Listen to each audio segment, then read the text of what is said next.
कहानी के इस भाग को देखने से पहले कहानी के पिछले सभी भाग को देखना बिल्कुल मत भूलिएगा। उसका लिंक मैं आपको डिस्क्रिप्शन बॉक्स में दे दूंगी और साथ में कमेंट बॉक्स में पिन भी कर दूंगी, तो आप वहां से भी जाकर देख सकते हैं। अनुभव के बोलने के बाद अगत्य वैसे ही खड़ा रहा। उसे कुछ समझ ही नहीं आ रहा था क्या हो रहा है और क्या नहीं। क्या सच में इन सब का जिम्मेदार वो है? अनामिका को देखा जिसकी आंखों में अभी भी आंसू बह रहे थे। फिर कुछ सोचने की उसकी क्षमता ही जैसे खत्म हो गई। सानवी ने उसका हाथ पकड़ा तो वो उससे हाथ छुड़ाकर बाहर निकल गया। 1 साल बाद सुबह 7 बजे अनुभव हाल में आते हुए बोला, डैड, मॉम, वो मैं एयरपोर्ट जा रहा हूँ अगस्त को लेने। उसके बाद आकर नाश्ता साथ में करेंगे। अधिराज उठते हुए बोले, चलो मैं भी तुम्हारे साथ चलता हूँ। 1 साल हो गया अपने बेटे को देखे हुए। अनुभव बोला, लेकिन डैड वो घर पर ही आएगा, आप यहीं आराम से मिल लीजिएगा। अधिराज बोले, ठीक है, जाओ, लेकिन रास्ते में कहीं रुकना मत, सीधे घर आओगे तुम दोनों, समझे? अनुभव बोला, जी बिल्कुल डैड, मैं आपके बेटे को लेकर सीधे घर पर ही आऊँगा। अधिराज बोले, जाओ जल्दी, अब लेट मत करो। अनुभव अब उन्हें देखते हुए जल्दी से बाहर निकल गया। अनामिका कुछ देर बाद उन्हें देखते हुए बोली, अब तो आप खुश हैं ना? अधिराज बोले, आप खुश नहीं हैं क्या? आज हमारा बेटा पूरे 1 साल बाद घर आ रहा है। अनामिका बोली, पता नहीं, कुछ समझ नहीं आ रहा है। पिछले 1 साल से खुश हूँ या फिर दुखी हूँ, कोई फीलिंग ही समझ नहीं आ रही है, तो आपको क्या बताऊँ? अधिराज बोले, अनामिका, ये आज कैसी बातें कर रही हैं? सब कुछ ठीक होने में 1 साल लगे हैं और मैं नहीं चाहता कि आप फिर से बीती बातों को दोहरा कर मुसीबत बढ़ाएं। तो प्लीज़ आप खुश रहिए जैसे पहले रहती थी। अनामिका बोली, पहले की खुशी और अब की खुशी में अंतर आ चुका है रावत साहब, और आप बोल रहे हैं मैं खुश रहूं। आप भी कुछ भी बोलते हैं, फिर भी आपकी खुशी के लिए ये भी सही कोशिश करूंगी। अधिराज उनकी बातों को समझ रहे थे लेकिन अब कुछ बोले नहीं।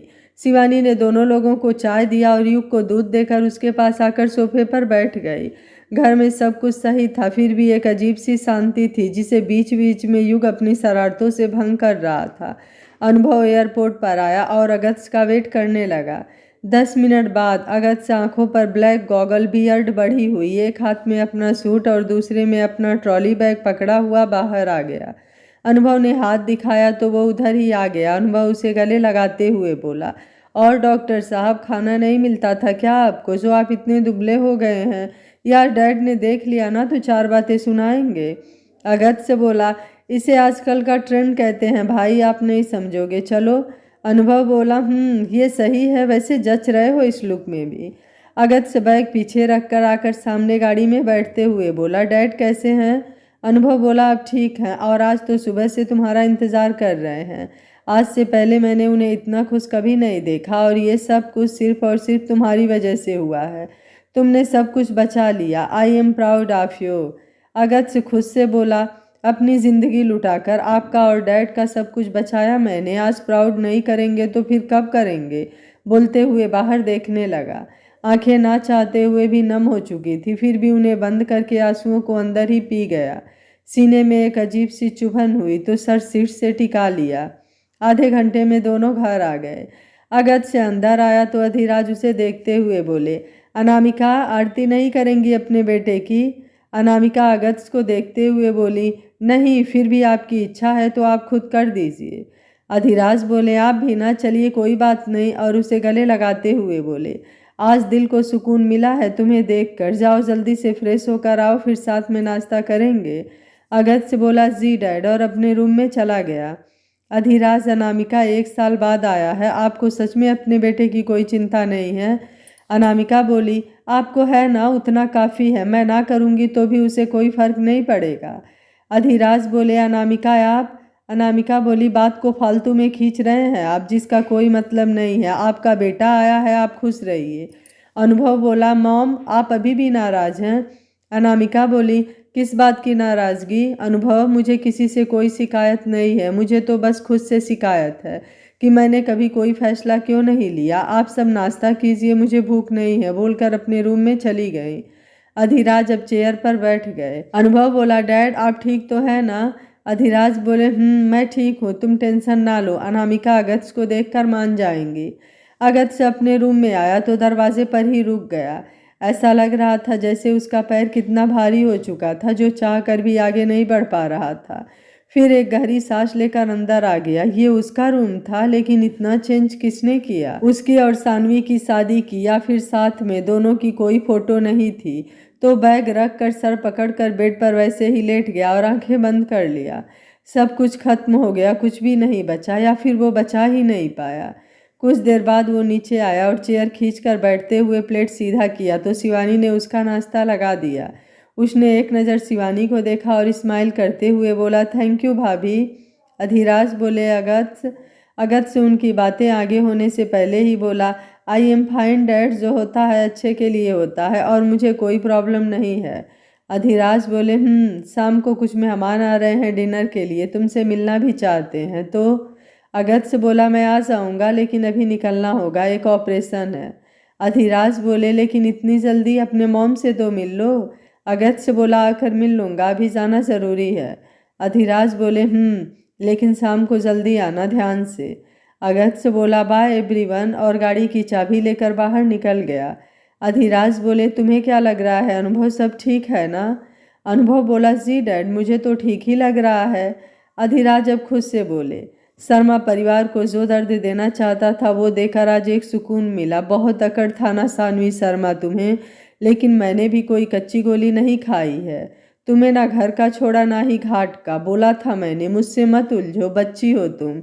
लेकिन नहीं, तुम्हें तो उलझना था मुझसे। अब देखो अपनी हालत, और मेरा बेटा, आखिर मेरा बेटा हुआ और तुम कुछ नहीं कर पाई। अगस्त से हॉस्पिटल आया। आज 1 साल बाद वो हॉस्पिटल आया था। अपने केबिन में जा रहा था कि पीछे से आवाज़ आई, इतनी भी क्या जल्दी है डॉक्टर साहब कि हमसे मिलना भी नहीं चाहते? अगस्त जल्दी से पीछे मुड़ा तो रजत, कुणाल, ऋचा तीनों हाथ बांधे खड़े गुस्से से उसे घूर रहे थे। अगस्त तीनों के पास आया, लेकिन जैसे ही आगे बढ़कर ऋचा के गले लगने को हुआ, ऋचा ने खींचकर एक झापड़ उसके गाल पर चिपका दिया।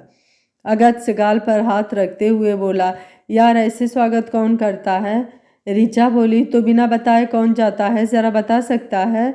अगस्त कुछ नहीं बोला। फिर उसका ध्यान आया, उसके पेट को देखते हुए बोला, हे मैं मामा बनने वाला हूँ, तुमने मुझे बताया क्यों नहीं? बोल जबरदस्ती उसके गले लग गया और कुछ देर बाद उससे दूर होते हुए बोला, कितने महीनों बाद बाहर आएगा मेरा चैम्प? ऋचा बोली, 2 महीने। अगस्त बोला, मैं बहुत बहुत ज़्यादा खुश हूँ, चलो अंदर बात करते हैं। चारों अंदर अगस्त के केबिन में आ गए। ऋचा बैठते हुए बोली, तुमसे ज़्यादा कोई और खुश है और एक्साइटेड भी इसके बाहर आने के लिए। उसने तो प्लानिंग भी कर लिया है और नाम भी रख दिया है। अगस्त के चेहरे के रंग बदल गए, हाथ पैर ठंडे पड़ने लगे। अभी और कब तक भागेगा उससे, जबकि वो जानता है नहीं भाग पाएगा, इस जन्म में तो कभी नहीं। कुणाल ऋचा को रोकते हुए बोला, जाने दो, इसे अच्छा नहीं लगेगा उसका नाम। तुम भी क्या मूड खराब कर रही हो यार, वो इज्जतदारों में आती है, प्रमोशन हो चुका है उसका, कलेक्टर बन चुकी है वो। हमारी बेटी होगी ना या बेटा, तो मैं तो उसे कलेक्टर ही बनाऊंगा। क्या रुतबा होता है यार। अगस्त उठते हुए बोला, तुम लोग कुछ लोगे, चाय या कॉफ़ी या फिर कुछ और? कुणाल बोला, यादाश्त भूलने की दवा लाए हो तो पिला दो, कुछ साल अपनी लाइफ को भूलना चाहते हैं हम सब। अगस्त से बोला, कुणाल फालतू की बकवास मत कर। कुणाल उसका कॉलर पकड़ते हुए बोला, साले सब कुछ तेरी वजह से हो रहा है, सब कुछ, और वो बस सफ़र कर रही है, कभी किसी वजह से तो कभी किसी वजह से। साथ नहीं दे सकता था तो चलने का वादा क्यों किया साले? अगस्त से उसका हाथ हटाते हुए बोला, मेरी लाइफ मेरी मर्जी, मेरा फैसला, तुम्हें मेरे बारे में बोलने की कोई ज़रूरत नहीं है, वरना हमारी दोस्ती टूट जाएगी। कुणाल बोला, मैं भी यही चाहता हूँ कि अब बस ये सफ़र यहीं तक रहे, आगे का हम नहीं कर पाएंगे। ऋचा बोली, कुणाल अगस्त, तुम दोनों का दिमाग खराब हो गया है क्या, जो कुछ भी बोल रहे हो? कुणाल, तुम जाओ यहाँ से, मुझे अगस्त से बात करनी है। कुणाल बोला, कोई ज़रूरत नहीं बात करने की ऐसे इंसान से जो एहसान फरामोश हो, मतलबी हो, और चलो यहाँ से बहुत हो गया, अब और नहीं। ऋचा बोली, कुणाल प्लीज़ बस कुछ देर। कुणाल गुस्से में बाहर चला गया। अगस्त रजत को देखते हुए बोला, तुम भी गुस्सा हो? रजत उसके कंधे पर हाथ रखते हुए बोला, शायद नहीं, बोलकर वो भी बाहर चला गया। ऋचा बोली, बैठो। अगस्त उसके बगल में सोफे पर बैठ गया। ऋचा बोली, मुझे पता है तुम। अगस्त चेहरा घुमाकर आंखें साफ करते हुए बोला, क्या बोलना है, साफ साफ बोलो, मुझे एक ज़रूरी फाइल चेक करनी है। ऋचा उसका हाथ अपने हाथों में लेते हुए बोली, तुम्हें पता है जब एक लड़की रोती है तो वो किसी के सामने रो लेती है, लेकिन जब एक लड़का रोता है तो उसे ऐसे एक खास इंसान की ज़रूरत होती है जिसके सामने वो रोए तो वो उसका मजाक न बनाए। और पता है वो कब रोता है? जब वो टूटकर अंदर से बिल्कुल बिखर चुका होता है और उसे लगता है कि अगर अब वो और नहीं संभल पाया तो फिर लाइफ में वो कभी नहीं संभल सकता है। इसलिए रोकर वापस से खुद को मजबूत कर लेता है। अगत्य ने उसकी तरफ देखा, आंखें लाल हो रही थी तो बाहर सांस छोड़ते हुए बोला, तू दुनिया की बेस्ट दोस्त है। मैं भगवान से प्रार्थना करूंगा अगर वो मेरी सुने तो हर जन्म में मुझे तू ही मिले। ऋचा बोली, सोच ले, क्योंकि कुणाल फ्री में आएगा। अगत्य बोला, उतना तो मैं एडजस्ट कर लूंगा, आप जहाँ आराम कर, मैं ठीक हूँ। ऋचा बोली, झूठ खुद से तो मत बोल यार, और अब और नहीं भाग सकते हो, जानते हो उसने अंकल के साथ। अगत्य बोला, प्लीज़ अभी मूड नहीं है बात करने का, हम बाद में बात करेंगे। ऋचा बोली, ठीक है, अपना ध्यान रखना, बोलकर बाहर निकल गई। अगत्य आंखें बंद करके अपने चेयर पर बैठ गया। सानवी ऑफिस में बैठी फाइल चेक कर रही थी। उसका फ़ोन कब से बजे जा रहा था। देखा तो ऋचा का था, तो उठाकर स्पीकर पर करते हुए बोली, हाय बोलो, और बेबी कैसा है? ऋचा बोली, वो ठीक है, लेकिन तुम आज शाम को आ रही हो? सानवी बोली, नहीं यार, आज थोड़ा बिजी हूँ, कुछ इम्पोर्टेंट काम है तो बताओ, टाइम निकालने की कोशिश करूँगी। ऋचा बोली, 1 साल से तुम सिर्फ काम ही कर रही हो यार, बाकी चीज़ें भी हो रही है, कभी कभी लाइफ में काम से हटकर भी कुछ कर लेना चाहिए। सानवी बोली, कर लेना चाहिए, लेकिन फिलहाल मैं देश और लोगों की सेवा कर लूँ, वही काफ़ी है मेरे लिए। और तुम अपना और हमारे लिटिल गर्ल का ख्याल रखना, कोई लापरवाही नहीं होनी चाहिए। ऋचा कुणाल को देखते हुए बोली, अगत्य आ गया है, हॉस्पिटल में है, सुबह ही आया है, मिलोगी नहीं उससे? 2 मिनट दोनों तरफ से शांति छा गई। ऋचा वापस से बोली, सानवी तुमने सुना ना मैंने क्या कहा? सानवी बोली, तुम अपना ध्यान रखना, वो मुझे एक अर्जेंट कॉल आ रहा है, मैं तुम्हें बाद में कॉल करती हूँ, बोलकर फ़ोन रख दिया। ऋचा ने फ़ोन देखा और फिर सामने कुणाल को। कुणाल उठते हुए बोला, सारी गलती किसी और की और सज़ा दोनों ने लिया। मुझे तो समझ नहीं आता यार, ऐसा भी कोई बाप होता है? कोई इतना नीचे तक कैसे गिर सकता है? ऋचा बोली, कुछ लोग गिर जाते हैं, और मुझे तो समझ नहीं आता कि क्या अंकल को अगत्य की हालत नहीं दिखता यार, हर बार अपनी दुश्मनी का सारा बोझ उसके कंधे पर डाल देते हैं, जैसे उसके अलावा कोई है ही नहीं दुनिया में उन्हें अपनी दुश्मनी करने के लिए। कुणाल बोला, वो भी इन सब में उतना ही जिम्मेदार है जितना कि अंकल, उसकी तो तुम बात ही मत करो। ऋचा बोली, यार उसकी क्या गलती है? कुणाल बोला, उसकी ही तो गलती है, क्यों बिना किसी बात को जाने सोचे समझे उसने ऐसा फैसला लिया कि सब कुछ खत्म हो गया। वो चाहता तो सब कुछ रोक सकता था, लेकिन नहीं, उसने नहीं रोका, बल्कि सब कुछ उलझा कर रख दिया। ऋचा बोली, कुणाल ऐसा नहीं है वो। कुणाल बोला, मुझे अब उसके बारे में कोई बात नहीं करनी, और तुम भी इन सब के बारे में कुछ नहीं सोचने वाली हो। मैं नहीं चाहता कि हमारे बच्चे पर इसका थोड़ा भी असर पड़े। सानवी ने फाइल बंद कर दिया और सर सीट से लगा लिया। 10 मिनट की शांति के बाद आंखें खोलते हुए उठकर खड़ी हो गई। टाइम देखा, फिर वापस से बैठ गई। कुछ देर बाद उसकी मीटिंग थी, इसलिए अभी कहीं भी जाना इम्पॉसिबल था। अगस्त को एक ऑपरेशन करना था तो वो उसमें बिजी था। शाम को अधिराज हॉल में टहलते हुए बोले, अनुभव, अगस्त आया क्यों नहीं? अभी तक तुमने फ़ोन किया ना, उसे 7 बजने वाले हैं और अभी तक उसका कोई पता नहीं है। बोला था मैंने जल्दी आने को, लेकिन अभी तक नहीं आया। शिवानी अनामिका के साथ किचन में थी, फिर उन्हें देखते हुए बोली, माँ, आपने अगस्त भैया से बात क्यों नहीं किया? आप उनसे नाराज हैं क्या? अनामिका कुछ देर बाद बोली, नाराज अपनों से होते हैं, और उसने तो कुछ भी करने से पहले एक बार पूछा तक नहीं मुझसे। माना उस समय परेशान थी मैं, लेकिन फिर भी कुछ वक्त तो ले सकता था ना। लेकिन नहीं, उसने इतना बड़ा फैसला ले लिया, जबकि हम सब जानते हैं कि ये फैसला आसान ना कल था उसके लिए, ना आज है, और ना आने वाले वक्त में। एक माँ से छुपा रहा है अपने दर्द को। तुम्हें देखकर क्या लगा ठीक है वो? शिवानी खुद से बोली, इन सब में कुछ गलतियां हमसे भी हुई है, जिसकी भरपाई कैसे होगा भगवान जाने। शिवानी बोली, आज पापा के कुछ दोस्त आ रहे हैं अगस्त भैया से मिलने। अनामिका बोली, यही तो चाहते थे, चलो कोई तो खुश है, वही बहुत है। बाहर अनुभव अगस्त को फ़ोन मिलाया तो उसने दूसरे रिंग में फ़ोन उठा लिया और बोला, भाई बस आ रहा हूँ, आधा घंटा लगेगा, निकल रहा हूँ।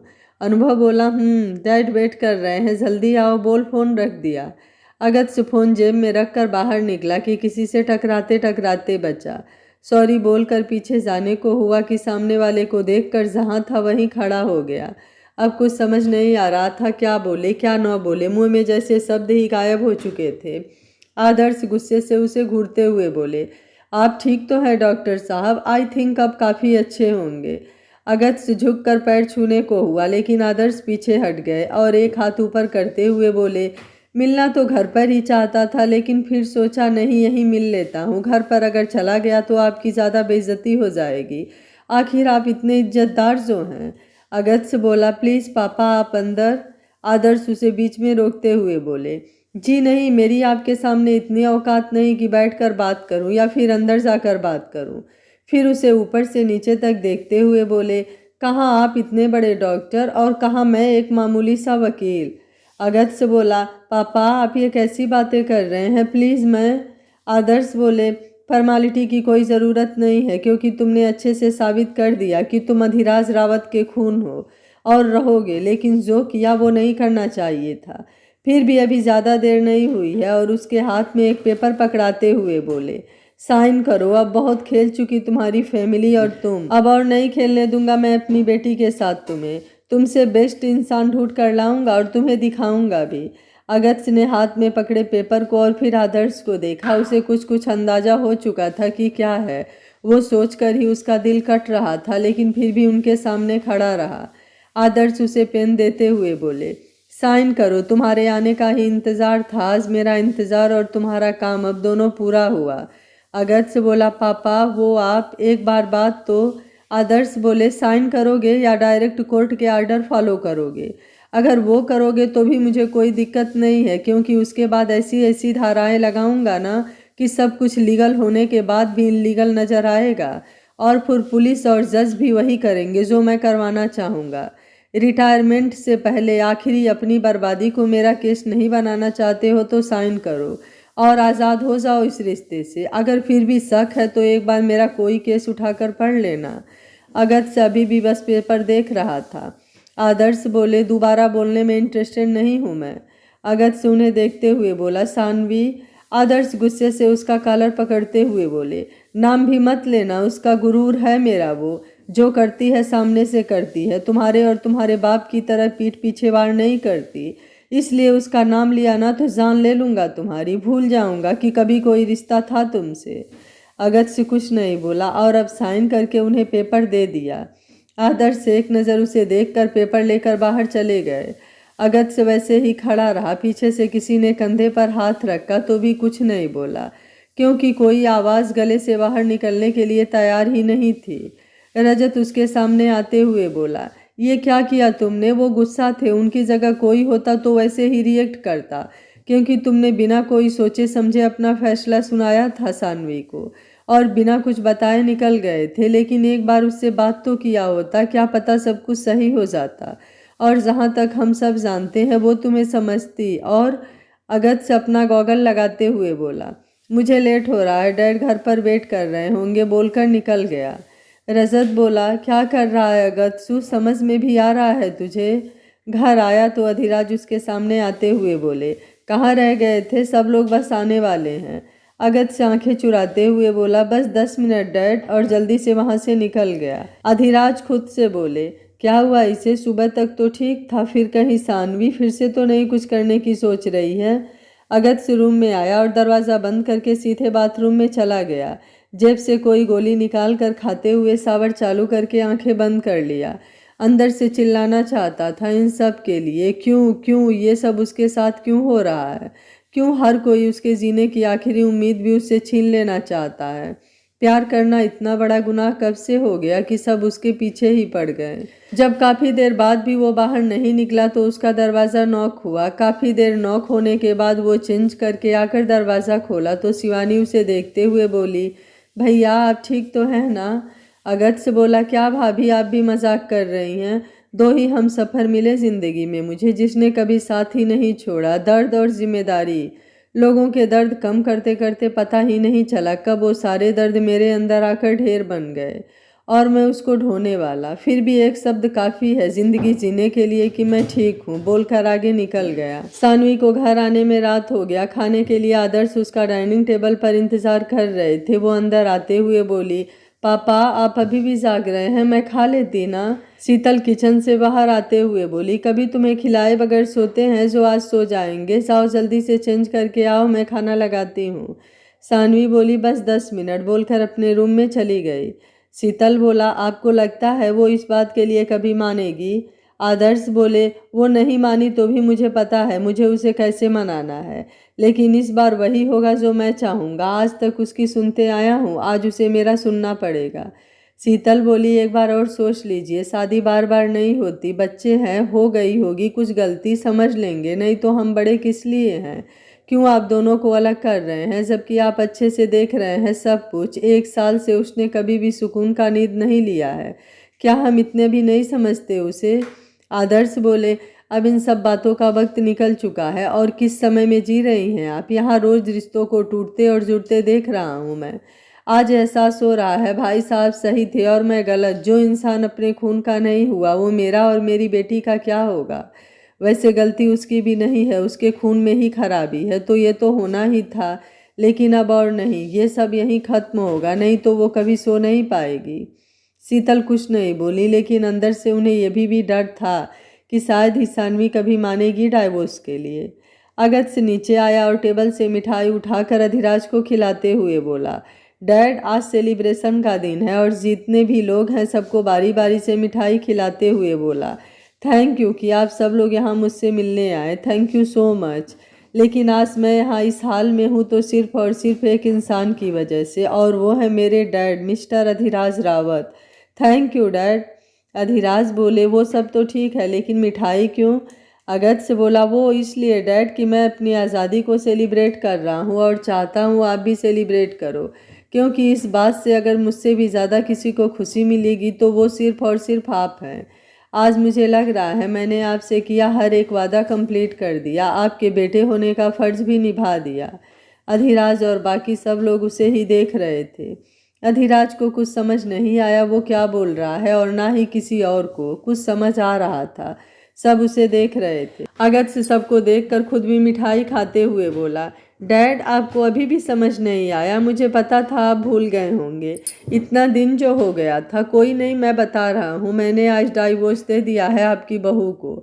फिर कुछ रुकते हुए बोला, नहीं आपकी बहू नहीं, वो आपकी बहू कभी बनी ही नहीं, आदर्श शर्मा की बेटी को। और अब मैं पूरी तरह से आज़ाद हूँ, बिल्कुल आज़ाद, जैसा आप चाहते थे। बोलते बोलते उसका गला भर आया। अधिराज बोले, अगस्त वहाँ खड़े खड़े क्या कर रहे हो, आओ इनसे मिलो। अधिराज की बात अगस्त के कान में गई तो वो अपने सोच से बाहर आया। मतलब ये सब कुछ बस उसका इमेजिनेशन था। फिर एक गहरी सांस लेकर उनके पास आ गया। अधिराज बोले, ये है मनीष बिष्ट, हमारे अच्छे मतलब बहुत अच्छे बिजनेस पार्टनर, और ये है इनकी बेटी तेजस्वी, इनका सारा बिजनेस यही सपोर्ट करती है। मतलब कह सकते हो फ्यूचर में यही संभालने वाली है। अगस्त ने दोनों से बारी बारी हाथ मिलाया। अधिराज बाकी कुछ और लोगों से उसे मिलवाने लगे। उसका दिल इतना जख्मी है और बाकी सबको अपना फायदा दिख रहा है, जो किसी न किसी तरह से उससे कनेक्ट होना चाहते हैं। क्या दुनिया है, सोचते हुए चेहरे पर दर्द के साथ एक मुस्कुराहट आ गई कि यही दुनिया आपके जीने में भी फायदा ढूंढती है और मरने पर भी। लेकिन जब अपने ढूंढने लगते हैं तो वो इंसान जीता ही कहाँ है। कुछ देर सबसे मिलने के बाद सब डिनर करने लगे। तेजस्वी बार बार अगस्त को देखे जा रही थी, जिसको वो महसूस कर रहा था, लेकिन उसने एक बार भी नज़र उठाकर उसकी तरफ नहीं देखा। डिनर करने के बाद अधिराज जानबूझकर तेजस्वी को छोड़कर मनीष के साथ कुछ बात करने चले गए। तेजस्वी ने जब काफ़ी देर तक इंतज़ार किया और अगस्त ने उसे ध्यान नहीं दिया तो वो उसके करीब आते हुए बोली, हाय, वैसे डॉक्टर साहब अंकल आपकी काफ़ी तारीफ़ करते हैं। वैसे आप दिल के मरीजों को भी देखते हैं या सिर्फ लोगों का दिमाग ही पढ़ते हैं? अगस्त बोला, जिसकी ज़िंदगी ही उससे खफा हो वह क्या किसी और के दिल का हाल बताएगा? आप किसी अच्छे दिल के डॉक्टर को ढूंढ सकती हैं। एक्सक्यूज़ मी बोलकर निकल गया। तेजस्वी बोली, मतलब मामला कुछ तो सीरियस है, लेकिन कोई नहीं, जिसकी लाइफ में हम हैं वहाँ ज़िंदगी वापस आ ही जाती है। सानवी कुछ देर बाद चेंज करके आकर बैठते हुए बोली, क्या बना है आज? खुशबू तो काफ़ी अच्छी आ रही है खाने की। आदर्श बोले, होली में घर चल रहे हैं इसलिए छुट्टी ले लिया है ना? सानवी उन्हें देखते हुए बोली, तो आप लोग चले जाओ ना, मुझे उम्मीद नहीं है कि छुट्टी मिलेगी। वैसे भी इंडिया का सबसे बड़ा फेस्टिवल है और इसमें हमारी जिम्मेदारी बढ़ जाती है और लोगों का ध्यान रखना हमारा काम और जिम्मेदारी दोनों है। आदर्श बोले, हम दोनों तुम्हारी बात कर रहे हैं और अब तुम्हें यहाँ से ट्रांसफ़र करवा लेना चाहिए। 1 साल से यहीं पड़ी हो जिसका कोई मतलब नहीं है अब। सानवी के हाथ खाने से रुक गया, वो आदर्श को देखने लगी। आदर्श बोले, खाना खाओ और हो सके तो ट्रांसफ़र करवा लो, ये शहर ठीक नहीं है हमारे लिए। सानवी बोली, पापा हुआ क्या है? आप आज ऐसी बातें क्यों कर रहे हो? सब ठीक है ना? आदर्श बोले, कुछ नहीं, सब चाहते हैं इस बार की होली साथ में सेलिब्रेट हो, इसलिए बोल रहा था घर चलते हैं, सबसे मिलने काफ़ी दिन हो गया है। सानवी बोली, ट्राई करती हूँ, मिला तो चलेंगे, नहीं तो फिर आप दोनों चले जाना, मैं मैनेज कर लूँगी। आदर्श बोले, हम अकेले नहीं जाएंगे, तुम साथ चलोगी। सानवी बोली, पापा आप इतना जिद क्यों कर रहे हैं? मैंने भी तो बोला ना, अगर पॉसिबल हुआ तो चली जाऊँगी, लेकिन अगर पॉसिबल नहीं हुआ तो फिर मैं कैसे करूँगी? कम से कम आप तो समझो। आदर्श बोले, आज तक सिर्फ मैं ही समझता आया हूँ, लेकिन अब तुम भी कुछ समझो। सब कुछ टाइम पास नहीं होता है, ज़िंदगी खेलने के लिए नहीं होती है, उसकी एक मंजिल होती है, एक ठिकाना होता है जहाँ ठहरना होता है। सानवी बोली, पापा ये क्या गोल गोल आप, मुझे कुछ समझ नहीं आ रहा है, जो भी कहना है साफ साफ कहिए। शीतल उसके हाथ पर अपना हाथ रखते हुए बोली, बेटा कुछ नहीं, तुम्हारे पापा को कभी कभी टेंशन हो जाती है तुम्हारी, इसलिए परेशान है। सानवी बोली, लेकिन मैं ठीक हूँ, इतना टेंशन ना लिया करो। आदर्श बोले, शीतल जी आप बात को घुमाइए मत, आज सब कुछ साफ साफ बोल रहा हूँ। अगस्त से आ चुका है और उसने डाइवोर्स पेपर पर साइन भी कर दिया है, अब तुम भी करके आज़ाद हो जाओ। ये रिश्ता यहीं तक था और अब इसके आगे मैं कुछ भी नहीं सुनने वाला। सानवी बिना कुछ बोले खाना खा रही थी या सिर्फ पानी से जबरदस्ती सब निगले जा रही थी। टेबल पर एकदम शांति छाई हुई थी कि आगे क्या होने वाला है। कुछ देर बाद जब सानवी ने कुछ नहीं बोला तो आदर्श उसे देखते हुए बोले, पेपर तुम्हारे रूम के टेबल पर फाइल के नीचे है, साइन कर देना, मैं सुबह कोर्ट में जमा करवा दूंगा। ये सब जितना जल्दी खत्म होगा सब कुछ उतना ही अच्छा होगा। 10 मिनट बाद सानवी बिना कुछ बोले उठ गई। आदर्श बोले, तो क्या फैसला है? सानवी रुकते हुए बोली, कैसा फैसला? आदर्श बोले, जो मैंने बोला उस पर क्या कहना है? जब वो साइन कर चुका है तो फिर प्रॉब्लम क्या है? तुम भी करके आज़ाद हो जाओ। ऐसे रिश्ते का कोई मतलब नहीं है जिसमें भरोसा ही जिंदा ना हो। सानवी मुड़ते हुए बोली, अगर उसने साइन किया है या आपने लिया है तो फिर कुछ सोचते हुए बोली, अच्छी बात है, लेकिन मैं उस पर साइन करके उसे और अच्छा बनाने में बिल्कुल भी इंटरेस्टेड नहीं हूँ। लोगों के रिश्ते मैं जोड़ती हूँ और मेरा रिश्ता दुनिया तमाशा देखे, इम्पॉसिबल। जितना वक्त उसे देना था दिया और जितना वक्त दुनिया को देना था तमाशा देखने के लिए वो भी दिया। आप लोगों को जाना है, जाओ, घूम फिरो और आराम से रहो। मुझे ना कोई कल प्रॉब्लम थी और ना आज है। आप दोनों मेरे आइडल हो और हमेशा रहोगे, इस बात को मैं कभी इनकार नहीं कर सकती। आप मेरे लिए दुनिया के बेस्ट कपल हो, लेकिन सॉरी पापा, ये रिश्ता कभी नहीं टूट सकता।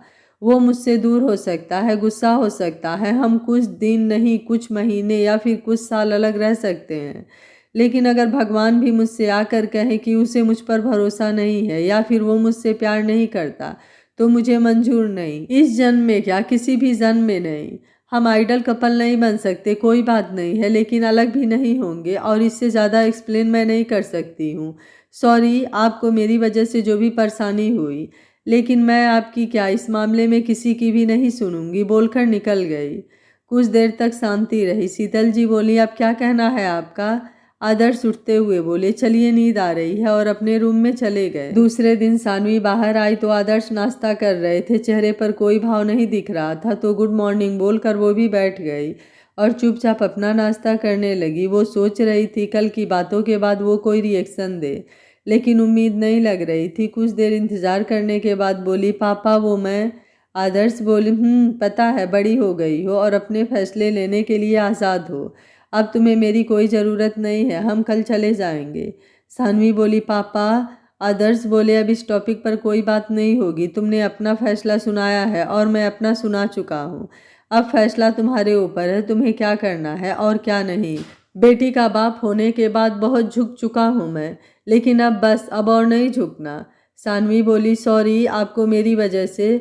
आदर्श कुछ नहीं बोले तो सानवी अपना फ़ोन लेकर निकल गई। सीता लाकर बैठते हुए बोली, आप उसे इमोशनल ब्लैकमेल कर रहे हैं, ये गलत बात है। आदर्श बोले, बच्चे रास्ता भटक जाते हैं तो हमारा फ़र्ज़ बनता है कि कुछ भी करके बस उनको सही रास्ता दिखाया जाए, और मैं एक जिम्मेदार बाप होकर वही कर रहा हूँ। सानवी बाहर आकर गाड़ी में बैठी और ऑफिस के लिए निकल गई। सर सीट से लगाते हुए खुद से बोली, सब कुछ इस तरह से उलझ जाएगा कभी सोचा नहीं था। 1 साल हो गए तुम्हें देखा तक नहीं, और डाइवोर्स इम्पॉसिबल। लेकिन क्या सच में तुम बदल गए? तुम्हारा प्यार केयर सब झूठ था? सोचते हुए उसकी आंखों से कुछ बूंद आंसू कान से होते हुए सीट भिगोने लगे। कुछ देर बाद ड्राइवर की आवाज़ आई, मैम ऑफिस आ गया है। सानवी बोली, तुम बाहर जाओ, मैं आ रही हूँ, तो बिना देखे बाहर निकल गया। 2 मिनट बाद सानवी ने खुद को रिलैक्स किया और बाहर आई। पीछे से आवाज़ आई, ओह हेलो मैडम, हम आपका इंतज़ार कर रहे हैं और आप ऐसे बिना मिले ही चली जा रही हैं। सानवी ने सुना तो रुक गई। ऋचा कुणाल उसके पास आते हुए बोले, गुड मॉर्निंग। सानवी बोली, गुड मॉर्निंग, अंदर चलो, यहाँ क्या कर रहे हो? ऋचा बोली, नहीं लेट हो रहा है, हॉस्पिटल जा रहे हैं तो सोचा तुमसे मिल लेते हैं, और ये रहा तुम्हारा फेवरेट नारियल का लड्डू, सोचा जा रहे हैं तो देते हुए चले। सानवी बोली, थैंक यू, लेकिन एक चाय तो पी लो। ऋचा कुणाल से पूछ लो, वरना ये मुझे ही सुनाएगा। सानवी अपनों से पूछकर फॉर्मालिटी नहीं करती। चलो, तो दोनों उसके साथ अंदर आ गए। सानवी दोनों को सामने बैठने को बोल खुद भी अपने चेयर पर बैठ गई। ऋचा बोली, तो होली का क्या प्रोग्राम है? सानवी एक फाइल उठाकर देखते हुए बोली, पापा चाहते हैं घर चलने के लिए, तो देखती हूँ क्या होता है, अभी तो टाइम है। ऋचा ने कुणाल का देखा तो उसने ना में सिर हिला दिया। ऋचा बोली, मतलब तुम हमारे साथ नहीं रहने वाली हो? सानवी बोली, फिलहाल में छुट्टी मिलना इम्पॉसिबल है, अगर मिल गया तो पापा को नाराज़ नहीं कर सकती यार। ऋचा कुछ सोचते हुए बोली, ठीक है, तो होलिका दहन हमारे साथ कर लेना और होली अंकल के साथ, क्योंकि इस बार दोनों के बीच में गैप पड़ रहा है। सानवी बोली, देखती हूँ, अभी तो फिलहाल में बहुत सारा काम है। सबका चाय आ गया तो तीनों बातें करते हुए चाय पीने लगे। अगत्य ने भी नाश्ता किया और हॉस्पिटल के लिए निकल गया। क्या सच में उसका डाइवोर्स हो जाएगा? सोचते हुए वो खिड़की से बाहर देखने लगा। ऋचा हॉस्पिटल आई तो कुणाल को देखा। कुणाल आगे बढ़ते हुए बोला, तुम जाओ मिल लो, मुझे नहीं मिलना साले से। किसी से बोलते हुए अपने केबिन में चला गया। ऋचा बोली, पता नहीं दोनों का क्या है, इतना तो श्रेयांश भाई भी नहीं नाराज होंगे अगत्य से जितना ये भड़का हुआ है बेचारे पर। प्लीज़ भगवान कुछ तो कीजिए, बोलते हुए उसके केबिन में अंदर आ गई। अगत्य उसे देखते हुए बोला, गुड मॉर्निंग, और तू इतना क्यों घूम रही है? शांति नहीं है क्या तुझे? मैं आ जाता ना तुझसे मिलने। ऋचा बोली, क्या यार, तुम सबके सब मेरे पीछे पड़े हुए हो। घर पर कुणाल, बाहर निकलो तो सानवी, और यहाँ पर तुम। अरे मैं ठीक हूँ, टाइम है अभी। अगत्य बोला, जूस लेगी? ऋचा बैठते हुए बोली, नहीं, वैसे होली का क्या प्लान है तेरा? अगत्य से बोला, कोई प्लान नहीं है, डैड के दोस्त आने वाले हैं, इसलिए घर पर कुछ देर के लिए जाना होगा, तुम सबको भी आना है। ऋचा बोली, उसके अलावा तेरा क्या प्लान है? अगत्य से बोला, कुछ भी नहीं, और जिसकी ज़िंदगी उससे रूठी हो उसका क्या प्लान हो सकता है? ऋचा बोली, तो होलिका दहन साथ में सेलिब्रेट करते हैं ना, कितने दिन हो गए, प्लीज़ ना नहीं बोल सकता तो। अगत्य से बोला, ठीक है, आ जाऊँगा। फिर उसे देखते हुए बोला, तू घर से आ रही है ना? ऋचा बोली, क्यों? अगत्य से बोला, कुछ नहीं, बस ऐसे ही पूछ लिया। ऋचा बोली, ओके, अब मैं चलती हूँ, तुम अपना देख लेना, जो भी हो उसे कैंसिल करके शामिल होना है, ये मेरा ऑर्डर है। अगत्य से बोला, ठीक है, मैं छोड़ दूँ तुम्हें? ऋचा बोली, भाई चली जाऊँगी, अभी ठीक ठाक हूँ यार, तुम लोग तो पेशेंट बनाने पर तुले हुए हो, बोलकर बाहर निकल गई। अगत्य से अपना फ़ोन चेक कर रहा था, किसी का कोई कॉल नहीं। क्या सानवी को नहीं पता कि वो इंडिया वापस आ चुका है? क्या वो अभी भी उससे नाराज़ है? फिर खुद से बोला, होना भी चाहिए, आखिर गलती किया है उसने। लेकिन मजबूरी इतनी कि वह चाह कर भी उससे बात नहीं कर सकता, तो सर चेयर से लगाते हुए बोला, क्यों महादेव, क्यों? कहाँ आपकी भक्ति में कमी हो गई जो आपने ये सज़ा दे दिया कि चाह कर भी मैं उसका दीदार नहीं कर सकता, एक झलक देख तक नहीं सकता। शाम को अगत्य के केबिन का दरवाज़ा नॉक हुआ तो धड़कनें अचानक से धड़क उठी, लेकिन बिना ऊपर देखे बोला, कम इन। 10 मिनट तक जब कोई आवाज़ नहीं आई तो सामने देखा, तेजस्वी हाथ बांधे खड़ी उसे ही देख रही थी। अगत्य ने आंखें बंद कर लिया। क्या सोचा था और बोलते हुए एक गहरी सांस लेकर आंखें खोल दिया। तेजस्वी बोली, क्या हुआ डॉक्टर साहब, आपको मेरा आना अच्छा नहीं लगा क्या? जो ना हाय बोला ना हेलो। अगस्त्य बोला, चाय लोगी या कॉफ़ी? तेजस्वी बैठते हुए बोली, चाय चलेगी। अगस्त्य ने कॉल करके 2 कप चाय लाने को बोल दिया और उसे देखते हुए बोला, कोई खास काम? तेजस्वी बोली, जी बिल्कुल। फिर अपना टैब उसके सामने करते हुए बोली, ये दवाइयों का नया प्रोजेक्ट हम शुरू कर रहे हैं, तो मैं चाहती हूँ यहाँ आपके हॉस्पिटल में लगने वाली सारी दवाइयाँ हमारी कंपनी ही सेल करे। अगर आप हमारे साथ टाई अप करेंगे तो आपको भी फ़ायदा होगा और हमें भी।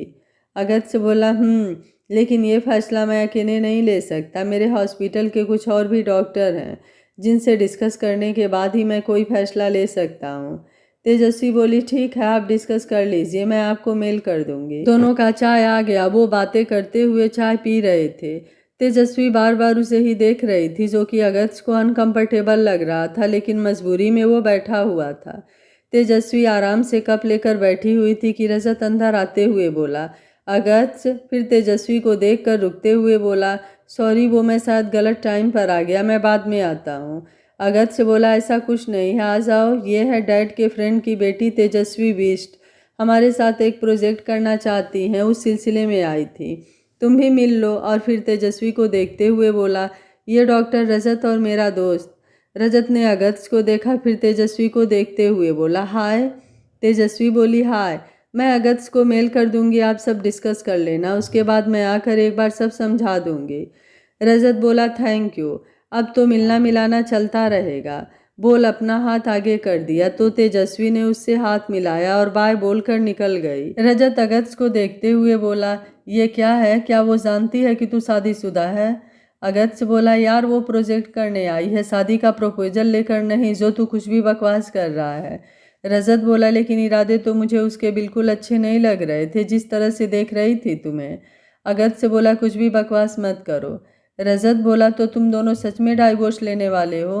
अगस्त्य बोला, पता नहीं। रजत बोला, क्यों पता नहीं? वो बीबी है तुम्हारी और तुम्हें पता नहीं होगा तो फिर किसको पता होगा? अगस्त्य कुछ नहीं बोला। रजत बोला, अगस्त्य, उसे पाने के लिए ही सारी मेहनत किया था, शादी के बाद सारा प्यार खत्म हो गया। 2 दिन हो गए तुम्हें आए हुए, तुमने एक बार उससे मिलने तक की कोशिश नहीं किया। डाइवोर्स पेपर पर साइन भी कर दिया और अब ये सब कर रहे हो और बोल रहे हो कि तुम्हें पता नहीं है। अगस्त्य उसे घूरते हुए बोला, जाओ यहाँ से, और तुम्हें मेरे बारे में सोचने की कोई ज़रूरत नहीं है। जितना बोलना ज़रूरी है उतना ही बोला करो। दोस्त हो, इसका मतलब ये नहीं कि मेरी लाइफ का डिसीजन लेने का या कुछ भी बोलने का हक है। ये हक मैंने किसी को नहीं दिया है, तुम्हें भी नहीं। रजत कुछ बोलता उससे पहले ही अब अगस्त्य अपना फ़ोन और जैकेट उठाकर बाहर निकल गया। रजत खुद से बोला, जो मुझे दिखा वही बोल रहा हूँ, तुझे फिर भी बुरा लगा तो सॉरी, बोलकर वो भी निकल गया। रात को 12 बज गए, लेकिन सानवी घर नहीं आई, अभी भी ऑफिस में बैठी हुई थी, क्योंकि अभी भी उसका फैसला वही था। लेकिन अब आदर्श जी को तकलीफ भी नहीं देना चाहती थी। आज तक उसका हर डिसीजन में उन्होंने साथ दिया था और आज उनका वो एक डिसीजन भी नहीं मान पा रही थी। सर चेयर से टिका कर बैठी यही सब सोच रही थी। फ़ोन को ऑफ कर दिया था। ड्राइवर अंदर आते हुए बोला, मैम, सर के कितने फ़ोन आ चुके हैं, घर नहीं जाना आपको? सानवी आंखें खोलते हुए बोली, चलो, बोलकर बाहर आई और गाड़ी में बैठ गई तो ड्राइवर ने गाड़ी आगे बढ़ा दिया। अगस्त्य बालकनी में खड़ा आसमान को देख रहा था। चारों तरफ एक अजीब सा सन्नाटा फैला हुआ था। दरवाजे पर किसी के आने की आहट हुई, लेकिन वो नहीं पलटा, वैसे ही खड़ा सामने देखता रहा। अनामिका अंदर आते हुए बोली, अगस्त्य, वहाँ क्या कर रहे हो इतनी रात को? अगस्त्य कुछ नहीं बोला तो वो उसके पास आ गई और सामने देखते हुए बोली, सोए क्यों नहीं? अगस्त्य बोला, सोने के लिए नींद का आना भी ज़रूरी होता है मॉम, लेकिन आप तो मुझसे नाराज़ थी ना, फिर आप यहाँ? अनामिका बोली, माँ कितनी देर तक नाराज़ रह सकती है अपने बच्चे से? वैसे भी कुछ मेरा भी समझ लो। कुछ देर के लिए एक बाप आंखें बंद कर सकता है अपने बच्चे के दर्द को देखकर, लेकिन माँ, उसका रिश्ता बच्चे के पहली सांस से होता है, इसलिए उसकी नाराज़गी भी वैसे ही होती है। चलो सो जाओ।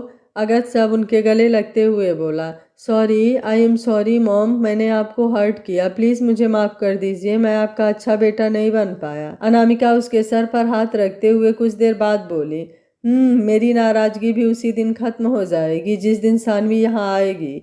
लेते आओ उसे, अगर गुस्सा हो तो मना लेना, मान जाएगी।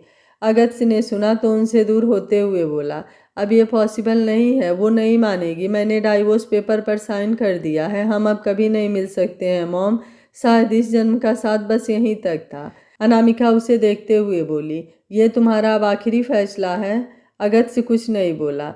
अनामिका बोली, सोच लो, वक्त है अभी। मुझे जो बोलना था मैंने बोल दिया, बाकी तुम कोई भी फैसला लेने के लिए आज़ाद हो, बोलकर बाहर निकल गई। अगत्य बोला, नहीं, बिल्कुल नहीं आज़ाद हूँ मैं। कोई भी फैसला लेने के लिए, कुछ भी करने के लिए कोई आज़ादी नहीं है मेरे पास। हर तरफ से बंधा हुआ हूँ। सानवी को घर आने में आधे घंटे हो चुके थे। शीतल सो चुकी थी। आदर्श अभी भी सोफे पर बैठकर उसका इंतजार कर रहे थे। वो अंदर आई और सामने सोफे पर उन्हें बैठे देखा तो उनके पास आ गई और नीचे बैठते हुए बोली, सॉरी। वो आदर्श उसके सर पर हाथ रखते हुए बोले, आज इतना लेट क्यों हो गया बच्चा? सानवी बोली, बस कुछ काम था। आदर्श बोले, जाओ फ्रेश हो जाओ, खाना लगाता हूँ मैं। सानवी बोली, भूख नहीं है पापा, आप सो जाओ, मैं भी थक गई हूँ। आदर्श बोले, ऐसे कैसे भूख नहीं है? और आज का खाना मैंने खुद अपने हाथों से बनाया है। जाओ जल्दी से फ्रेश होकर आओ। सानवी अब उठकर अपने रूम में चली गई। कुछ देर बाद वो आकर सोफे पर बैठ गई।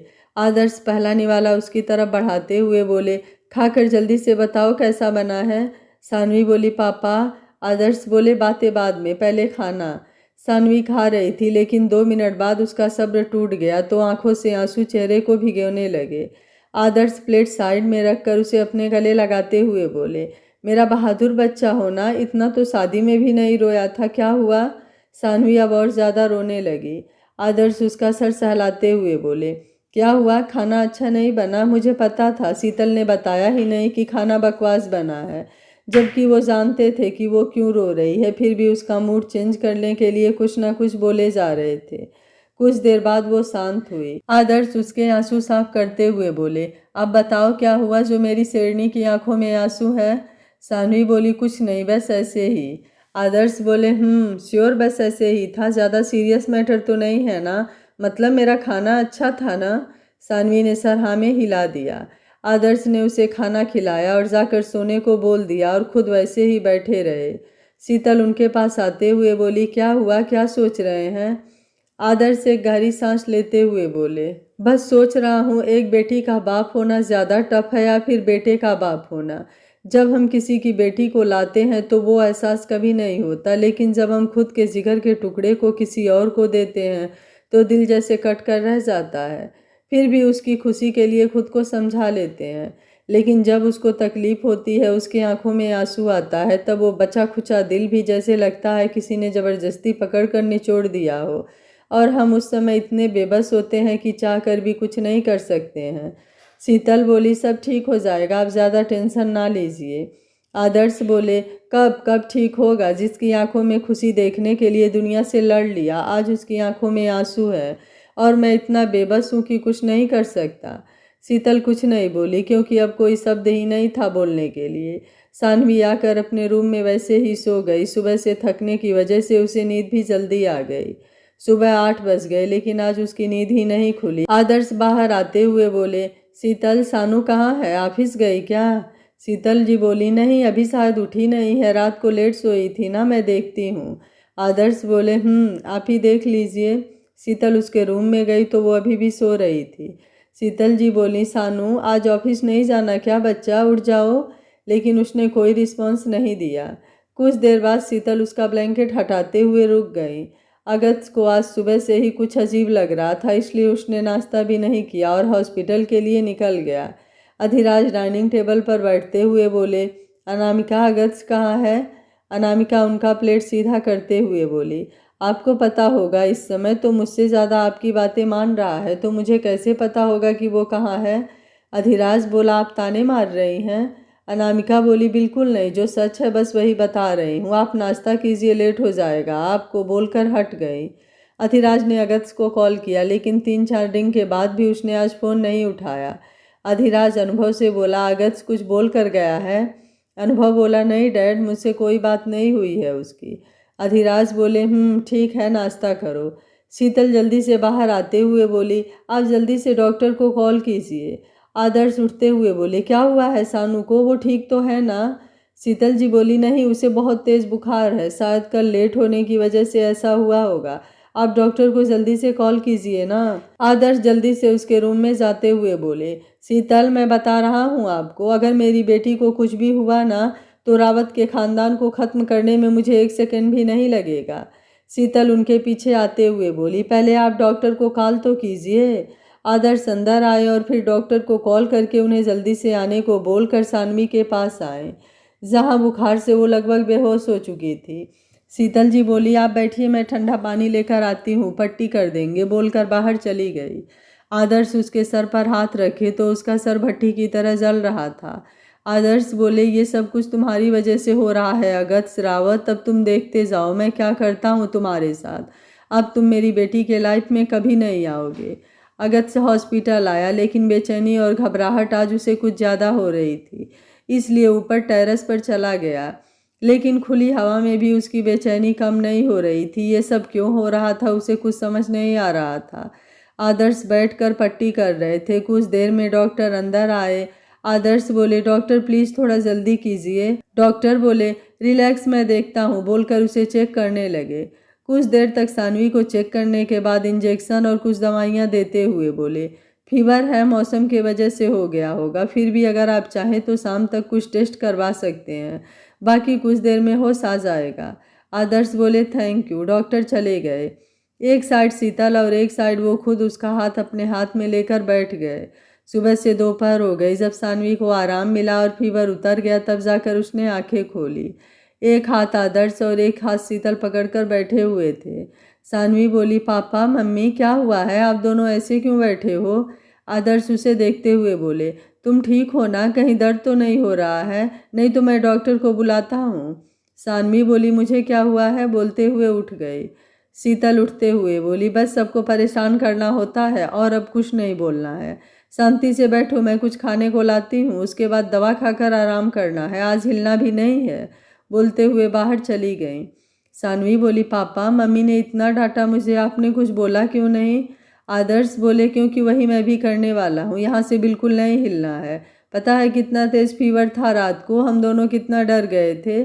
इतना जिद करने की क्या ज़रूरत है, कौन सा हम तुम्हारी बात नहीं सुनते? सानवी बोली, सॉरी पापा, पता नहीं फीवर कहाँ से आ गया, मैंने उसे बिल्कुल नहीं बुलाया था, सच में।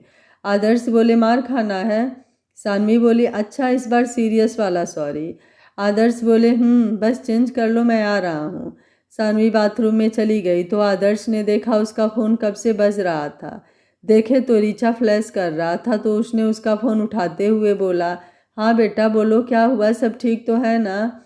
रीचा बोली, सॉरी अंकल वो। आदर्श बोले, कोई बात नहीं, बोलो क्या बात है? रीचा बोली, अंकल वो सानवी है क्या, बस 2 सेकंड बात करनी थी। आदर्श बोले, नहीं बेटा, उसकी तबीयत ठीक नहीं है, जब ठीक हो जाएगी तो मैं उसे बता दूंगा कि तुम्हारा फ़ोन आया था। बाकी अगर तुम मुझसे बताना चाहो तो बता सकती हो, मैं उससे बाद में बोल दूंगा। रीचा बोली, नहीं, बस ऐसे ही नॉर्मल बात करने के लिए किया था। क्या हुआ है उसे, वो ठीक तो है ना, ज़्यादा सीरियस कोई प्रॉब्लम तो नहीं है ना? आदर्श बोले, नहीं, बस कुछ लोगों की वजह से मेरे बच्चे को सफ़र करना पड़ रहा है, लेकिन कोई नहीं, इसका भी क्या करना है सोच लिया है मैंने, तुम ज़्यादा टेंशन ना लो, डॉक्टर ने दवा दे दिया है, वो ठीक है। अब बोलकर उसका फ़ोन ऑफ करके टेबल पर रख कर बाहर चले गए। रीचा सामने देख रही थी और अगस्त खिड़की के बाहर। 2 दिन बाद सानवी बोली, पापा मैं ठीक हूँ, 2 दिन हो गए हैं, सारा काम पेंडिंग पड़ा है, मुझे जवाब देना है, हो जाएगा, प्लीज़ आज मैं जल्दी आ जाऊँगी। और अब तो मैं ठीक हूँ, अगर आपको यकीन नहीं है तो एक काम कीजिए, आप ना मेरे साथ चलिए और मैं काम करूँगी, आप मेरे सामने बैठिएगा, ठीक है? आदर्श बोले, लेकिन बेटा 1 दिन और आराम करके कल चले जाना, 1 दिन में ऐसा कुछ नहीं होगा। सानवी अब उन्हें ज़बरदस्ती बैठाते हुए बोली, अब आप आराम से मम्मी को पकाइए, मैं जल्दी आ जाऊंगी, बाय बोलकर बिना उनकी कोई बात सुने अब जल्दी से बाहर निकल गई। शीतल कमर पर हाथ रख के उन्हें घूरते हुए बोली, हो गया आपका, अभी कुछ देर पहले तो मुझसे बड़ी बड़ी बातें कर रहे थे, अब सारी बातें हवा में गायब हो गई, आप ना कुछ बोला ही मत कीजिए। आदर्श बोले, अरे मैं तो। शीतल बोली, बस कीजिए, समझ गई मैं, आपकी लाडली के सामने तो मुंह खुलता नहीं है और अब बस मुझे समझाते हैं। आदर्श उठते हुए बोले, हाँ तो आप मेरी जान है और वो हम दोनों की जान, तो ज़्यादा प्यार तो मिलेगा ना। अब चलिए, मैं आपको आज एक नया डिश बनाना सिखाता हूँ। सानवी अब जल्दी से ऑफिस के लिए निकल गई। इन 2 दिनों में आदर्श ने उसे उसका फ़ोन भी नहीं छूने दिया था। तो फ़ोन ऑन किया तो ऋचा का कॉल आ गया। सानवी बोली, हाँ ऋचा बोलो। ऋचा बोली, थैंक गॉड यार तुमने फ़ोन उठाया, हम सब तो डर गए थे। नेहा भी नहीं है कि वो तुमसे मिलने जाती। मुझे तो लगता है जब उसकी ज़रूरत होती है ना तभी मैडम गायब हो जाती हैं। सानवी बोली, उसका लास्ट मंथ चल रहा है। ऋचा बोली, यही तो प्रॉब्लम है। वैसे वो सब छोड़ो, तुम ठीक तो हो ना? सानवी बोली, मुझे क्या हुआ है? ऋचा बोली, यार 2 दिन से हमारी जान अटका कर पूछ रही हो तुम्हें क्या हुआ है? सानवी कुछ देर शांत रहने के बाद बोली, तुम्हारे में कौन कौन आता है? क्योंकि जहाँ तक मुझे उम्मीद है मेरे कुछ भी होने से या न होने से शायद ही किसी को कोई फर्क पड़ता होगा, मेरी फैमिली को छोड़कर। कुणाल ऋचा से फ़ोन लेते हुए बोला, सानवी तुम हम दोनों को अपना नहीं मानती? मतलब हम दोनों ही तुम पर जान छिड़कते हैं? जाने दो, मतलब तुम्हारे लिए भी खून के रिश्ते ही सब कुछ है, हम दोनों कुछ भी नहीं।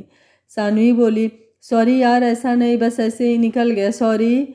कुणाल बोला, लास्ट बार समझकर माफ़ कर रहा हूँ, वो भी इसलिए कि बीमार थी और मैं वहाँ आकर अंकल की बीपी नहीं बढ़ाना चाहता था। सानवी बोली, थैंक यू इतना सोचने के लिए, मैं बाद में बात करती हूँ, बोलकर फ़ोन रख दिया और बाहर देखने लगी। ऋचा बोली, वो ठीक है ना? कुणाल बोला, पता नहीं लेकिन लग नहीं रहा है। ऋचा बोली, अगत्य भी। कुणाल ने उसे घूरा तो वो आकर बैठते हुए बोली, दोनों का एक ही हाल है लेकिन कोई इन्हें समझने के लिए तैयार ही नहीं है, सब मिलकर दोनों के पीछे पड़े हुए हैं। कुणाल बोला, वो बच्चा नहीं है और अब तुम अपने पेशेंट देख लो, मैं बाद में आकर मिलता हूँ तुमसे, फिर बात करेंगे, बोलकर बाहर चला गया। सानवी ऑफिस आई और गाड़ी से उतर कर आगे बढ़ गई। कुछ सेकंड बाद उसे लगा कोई तो है जिसकी नज़र उसके ऊपर है। सोचकर इधर उधर देखा लेकिन कोई नहीं था तो सर झटक कर अंदर चली गई। कुछ देर बाद अगत्य ने देखा वो चली गई है तो पिलर के पीछे से बाहर आकर जैसे ही गाड़ी का दरवाज़ा खोलने के लिए हाथ आगे बढ़ाया, किसी ने उसके हाथ पर अपना हाथ रख दिया। अगत्य ने देखा तो तेजस्वी उसके सामने खड़ी थी तो जल्दी से वो 2 कदम पीछे हटते हुए बोला, आप यहाँ? तेजस्वी बोली, क्या हुआ डॉक्टर साहब, इतना घबरा क्यों रहे हैं? ऐसा लगा जैसे कोई चोरी पकड़ी गई है। अगत्य अब आराम से खड़ा होते हुए बोला, ऐसा कुछ नहीं है, अचानक यहाँ एक्सपेक्ट नहीं किया था बस इसलिए।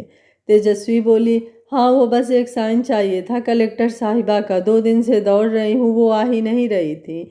जानते हैं ना सरकारी लोगों का मैटर है, थोड़ा ऊपर नीचे करना पड़ता है। फिर आज पता चला आने वाली हैं तो बस आज घर से जल्दी निकल गई और आप यहाँ दिख गए। वैसे आप यहाँ, मैं आपसे मिलने आने ही वाली थी। सानवी की नज़र अचानक से अपने रूम में लगे सीसीटीवी पर पड़ी जिसमें एक कैमरे पर अगत्य और तेजस्वी बात करते हुए दिख रहे थे। सानवी की आंखें छोटी हो गई। ये क्या तमाशा है भाई, जिनके दीदार में वो पलके बिछाए बैठी है, उसका दीदार वो भी ऐसे? तो बिल्कुल नहीं सोचा था उसने। फिर हवलदार को बुलाया और एक चिट उसे देते हुए बोली, जाकर बाहर साहब को दे आओ और बोल देना बिना मिले अगर गए तो फिर उनके लिए अच्छा बिल्कुल नहीं होगा। हवलदार बोला, जी मैडम, बोलकर बाहर चला गया। अगत्य से बोला, मुझे चलना चाहिए, काफ़ी लेट हो चुका है। तेजस्वी बोली, अरे बगल में काफ़ी अच्छा कैफ़े है, चलिए ना, अब यहाँ तक आ गए हैं तो इतना तो कर ही सकते हैं मेरे लिए, प्लीज़। अगत्य कुछ बोलता उससे पहले ही तेजस्वी ने उसका हाथ पकड़ लिया और सानवी के चेहरे पर गुस्से की लकीरें उभर आई। हवलदार जल्दी से दोनों के पास आते हुए अगत्य को देखकर बोला, सर ये आपके लिए मैम ने दिया है कि आप उनसे मिलकर जाएं। अगत्य ने तेजस्वी से अपना हाथ छुड़ाया और उसे चिट लिया तो वो चला गया। तेजस्वी बोली, इसमें क्या है और कौन सी मैम? अगत्य बोला, पता नहीं, देखता हूँ, और खोल कर देखा तो लिखा था, मिलना है अभी इसी वक्त, 2 मिनट में, या तुम अंदर आओगे या फिर मैं बाहर आ गई तो फिर 1 साल के रोके तबाही को कोई नहीं रोक सकता है। इस बार भी फैसला तुम्हारा है, क्या करना है और क्या नहीं। अगत्य कुछ सोचते हुए इधर उधर देखने लगा। तेजस्वी, क्या हुआ, किसका लेटर था जो आपके चेहरे का रंग उड़ा ले गया? अभी तक तो हम काफ़ी पीकर आ गए होते। अगत्य बोला, वो मुझे कुछ काम याद आ गया है, मैं बाद में मिलता हूँ। तेजस्वी वापस से उसका हाथ पकड़ते हुए बोली, बिल्कुल नहीं, आज आपका कोई बहाना नहीं सुनने वाली मैं, आज तो आपको मेरे साथ चलना ही पड़ेगा। आखिर अगत्य किस मजबूरी में बंधा हुआ है जो सानवी से दूर हो रहा है?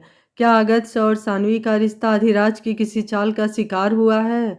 क्या सानवी अधिराज की चाल को नाकाम कर अपने रिश्ते को बचा पाएगी या उनका रिश्ता अधिराज की दुश्मनी की बलि चढ़ जाएगा? आखिर सानवी 1 साल तक चुप क्यों थी? ऐसे और भी बहुत सारे सवाल आपके मन में होंगे जिनका जवाब आपको आने वाले एपिसोड में मिलेगा, सानवी के और भी दमदार अभिनय के साथ। अगर आपको कहानी अच्छी लग रही है तो वीडियो को लाइक, शेयर एंड चैनल को सब्सक्राइब कर लीजिएगा। Thank you for watching. मिलते हैं कहानी के अगले भाग में।